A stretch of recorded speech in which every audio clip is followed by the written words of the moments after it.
So as a program officer at the Institute for Humane Studies, I work with graduate students and basically try to help them secure jobs in academia, especially in the humanities. So I work with philosophy and political theory grad students mostly. So if there's a bubble here, I hope I'm not like benefiting from it too much, but if this bubble needs to burst and that like puts me out of a job, this is going to be a long ride home tonight. But I just wanted to talk a little bit. We can get to some of what I want to say more in the Q&A, but I basically want to focus on whether the bubble is also affecting graduate programs as well. I mean, we're in a bad economy. So far, the focus has been on what people, a lot of undergraduate students being in undergraduate programs they don't need to be in. I see, I think, some of that being a problem for graduate programs as well. I tell people, well, if you're interested in a graduate program, you should look at a top 50 school within that discipline. And if they're not willing to fund you, then stay away from it. Do something else. You're going to be a lot happier. You're not going to be a poor grad student for the next few years, feeling miserable and what have you. But I think that as a result, you see the bubble, I think, spilling over into graduate programs, especially into some of these more mediocre graduate programs. You see a situation where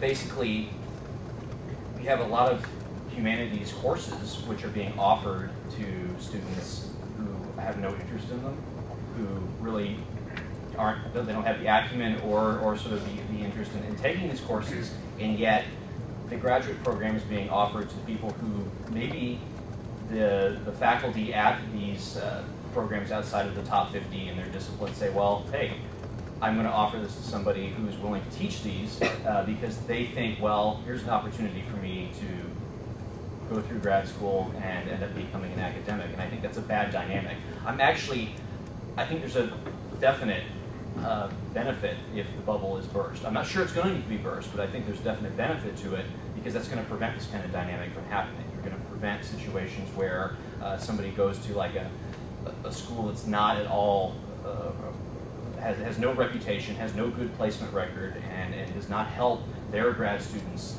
get academic jobs. If the bubble bursts and those courses aren't going to be available, those students are going to be around, and I think that's going to help shape people. It's going to help them avoid having the temptation of going into something where they're not going to end up securing an academic job that they value, that they find enjoyable. They may end up teaching a lot of part-time adjunct jobs, which if you're interested in academia, you can talk to me. That's not something you want to do, okay? So I think that's one of the benefits if this bubble bursts, that we're not going to see that kind of dynamic happening. But I think in a bad economy, it's tempting for somebody to say, well, what am I going to do, right? I could back into grad school and just maybe spend some time here and see what happens. But I try to advise people, don't do that. Just don't bother with it.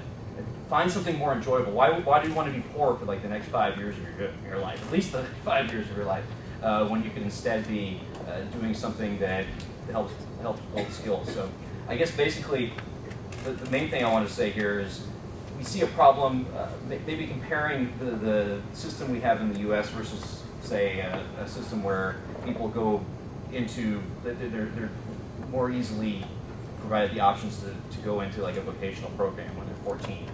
Okay, instead of spending all this time on high school, if that's their advantage to not go into like a particular academic situation or academic program, then if you're 14 and you're not interested in doing reading any more about philosophy or the classics or political theory, then do something else, right? Don't be bored in high school. Well, you see that being replicated, though. You see that in undergraduate programs where there's a bunch of students who don't really, they don't want to be there. But the tragedy is I see that with grad students as well. People who go to grad school in the humanities, but they're not really interested in what they're doing. And that's not good, right? So I see hopefully as one of the advantages of the bubble, again, if it bursts, I'm sure it will, but if it does, then we're going to see people not even facing that temptation. So happy to talk about this more.